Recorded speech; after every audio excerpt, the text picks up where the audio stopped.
How's it going, everyone? A lot of talk regarding acquisitions, and here we go again. Jeff Grubb tweeted something out clarifying what was the rumor that we heard a little while ago about Sony potentially acquiring a major studio or publisher. He tweeted out this: "Okay, I've said this 1,000 times, but there's always someone who is hearing it for the first time.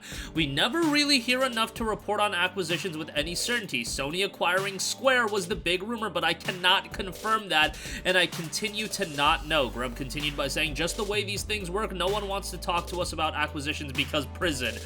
Someone was once going to tell me about Bethesda if I would have guessed it first, but I guessed like every other publisher under the sun and never said Bethesda. Anyway, now you know as much as I do. I do believe that Square Enix is trying to best position itself for acquisition, but that doesn't mean anything. These deals can fall through or get completely flipped on their head. That happens all the time.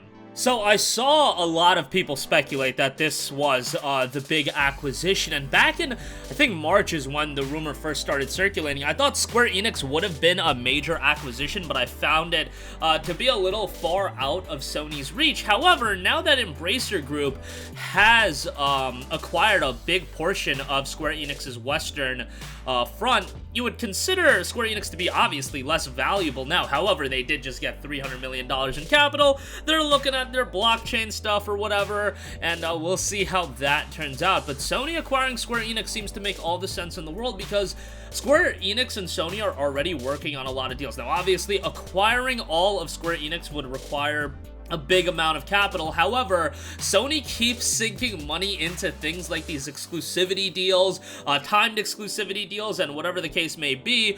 And, you know, at some point when you keep sinking in money like that, there does have to be that idea of, okay, is there actual value in outright buying the company so we don't have to pay anymore for exclusivity deals? We could just own the company, we can own all the games, we can own all these Japanese titles, and, you know, those are the games that I would say would fit within the PlayStation ecosystems, all the Final Fantasies, and whatever you want to do with that. Having Final Fantasy XIV under your umbrella as well, I think if Square Enix does get acquired, and as Grubb said, he thinks that Square Enix is trying to position themselves for an acquisition, whoever gets Final Fantasy XIV, that is like a major coup for whoever gets it. I would imagine that Sony would be the front runner, but there are so many parties involved, and again, deals like this can fall through all the time. We've always heard about, you know, wild acquisition rumors, and the thing is, these are handled at the top level with so many NDAs. Ain't nobody trying to go to prison, ain't nobody trying to throw their life away,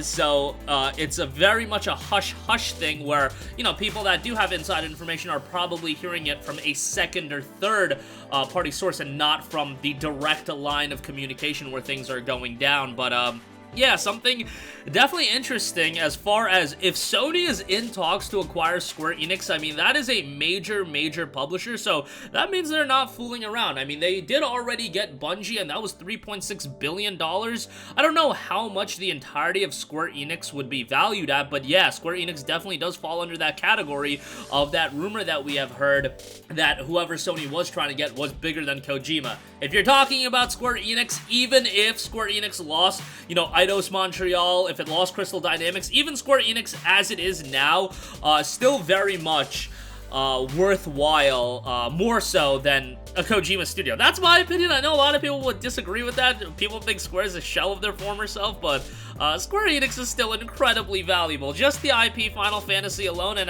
outside of that, you got Star Ocean, Dragon Quest. Really, from a Japanese front, Square Enix has some of the biggest IPs that, you know, you can come around to. And then also, you're talking about a lot of legacy IPs that Square Enix still has in the vault that you can utilize. That's a lot of the portion of what you are buying. These intellectual properties that hopefully then you could utilize. I mean, that's why Activision was such a big get for Microsoft, because not only do you have everything under the Activision umbrella, you get all of those legacy IPs that now Microsoft is free to do whatever they want with it, and they can make it exclusives, Game Pass titles, whatever the case may be. So it'll be interesting to see how, you know, Microsoft utilizes Activision, but also if Sony were to acquire Square, that would be a major acquisition for them. But again, right now that is just rumor, and Grubb even said he can't confirm it. It's not confirmed, but that was the rumblings. and he had never heard enough to report on it. However, that was the big rumor that I had seen, and the big speculation, I should say, that everybody was bringing up. It's gotta be Square, it's gotta be Square, it's gotta be Square, just because it made all the sense in the world, because Sony keeps sinking so much money into these exclusivity deals that, you know, they already have a pretty strong working relationship by the looks of it. At some point, you know, if Sony is going to stay in this big acquisition mode, it is going to be worthwhile for them to acquire them. And also, from a Square Enix standpoint, look, if there's publishers and companies that are willing to pay big bucks for these publishers and these IPs and these studios, well, now would be as good of a time as ever to sell your studio or prepare yourself for an acquisition, because you could probably get a pretty hefty deal just because there are so many potential buyers out there. That's what you need to drive up the potential acquisition costs. You just need multiple interested parties, and then you can create a bidding war, and whoever wins that bidding war gets the acquisition. But that means you also